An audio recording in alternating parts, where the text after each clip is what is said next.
Two studies out today that draw the same disturbing conclusion. Americans are not winning their battle against obesity. One study found that obesity rates for adults actually rose in 28 states this year. Only the District of Columbia showed a decline. So why is it that Americans keep getting fatter in spite of government efforts ranging from calorie posting to new school lunch programs? We asked Nightline's John Donovan to sift through all the reporting we've done on the problem over the past year to try to find the real villain behind the obesity epidemic. Kristen and Colin Robinson are a mother and son Nightline followed last year through a several $1,000 program. A 2-week-long weight loss camp which basically retaught them how to move and how to eat. Today's lunch list for me was veggie burger, baked beans, and 4 ounces of gold leek soup. Americans spend a lot of money trying to lose weight and a lot of time talking about it. We're spending $150 billion a year treating obesity-related illnesses, so we know this is a problem and there's a lot at stake. But not even her exhortations seem to be getting through, because this new study published today in the Journal of Adolescent Youth looked at more than 6,000 middle school children across the nation and found that nearly 7% are not obese, but severely obese, in the 99th percentile for weight, which means the problem is worse than believed. The second study by the Robert Wood Johnson Foundation and Trust for America's Health, both public health advocacy groups, not only found obesity rates up in 28 states, but also that more than a quarter of the population is obese in 2/3 of the states. But why, if we know this is going on, do we keep putting on weight? In a series of our own Nightline reports on different aspects of the problem, we heard theories about why we're gaining and theories on how we can lose. First, theories about what's in it, what's in the food we eat. There is the single ingredient theory, that it's fructose. Fructose is the cause of the current epidemic. Robert Lustig at the University of California in San Francisco argues that the introduction in the 1970s of a low-cost sweetener called high fructose corn syrup lowered the cost of fructose in general so that now it's showing up everywhere, as he demonstrated for me, in quantities you don't really expect. Everyone seems to think yogurt is good for you, and yogurt is healthy. But this has 27 grams of sugar for this yogurt. So is it worth it? This has 27 grams of sugar, too, per serving. It's everywhere. It's ubiquitous. The worst part being he thinks that fructose messes with our brains, making us ever more hungry. So your brain thinks you're hungry, because if your brain can't get the leptin signal, that's starvation.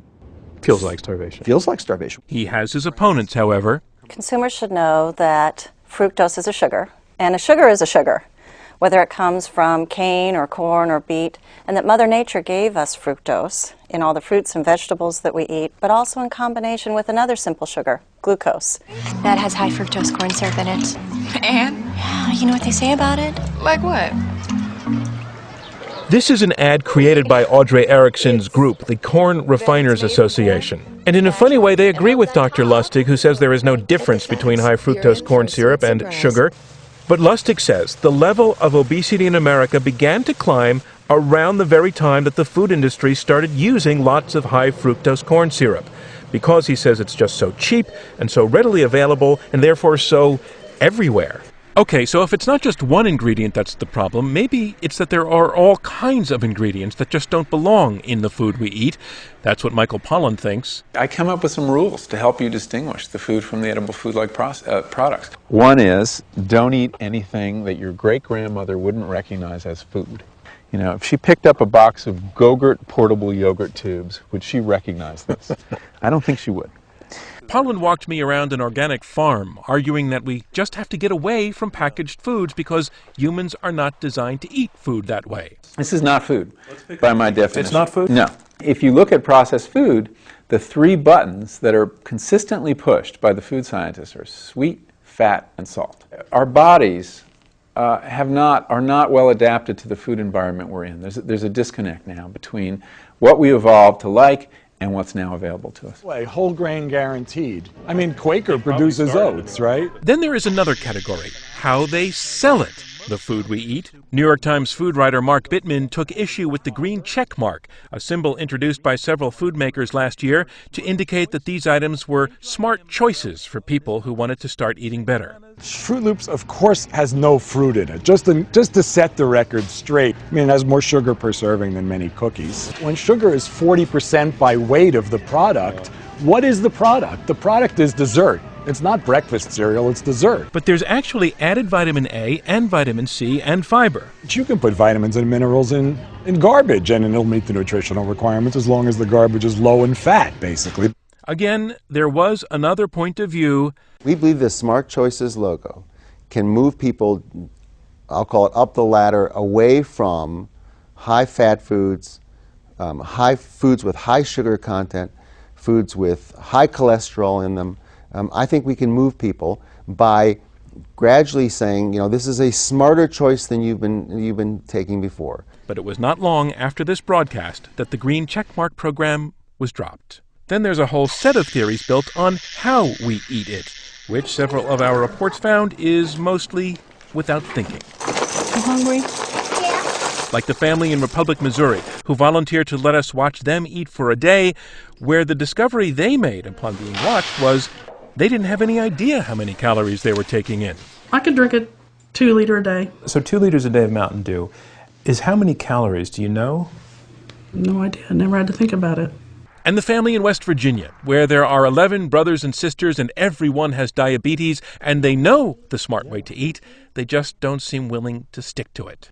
Which brings us finally to all the reports we've done on what we should be doing about this. We went to a school in Wyoming where they not only started limiting portion sizes and pushing fruits and vegetables, they also began to put the kids' body mass index on their report cards.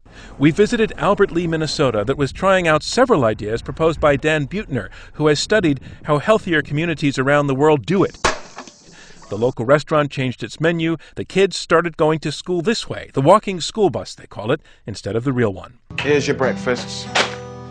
We profiled British chef Jamie Oliver and his TV series, devoted to getting Huntington, West Virginia, to lose weight. I need you to know that this is going to kill your children early. Yeah, we're talking about 10, 13, 14 years off their life. And back to that family in Republic. So let's see how many 3/4 cup servings are in this bowl. We got them in touch with a nutritionist who taught them a lot they didn't know before about portion control. Oh no. Results?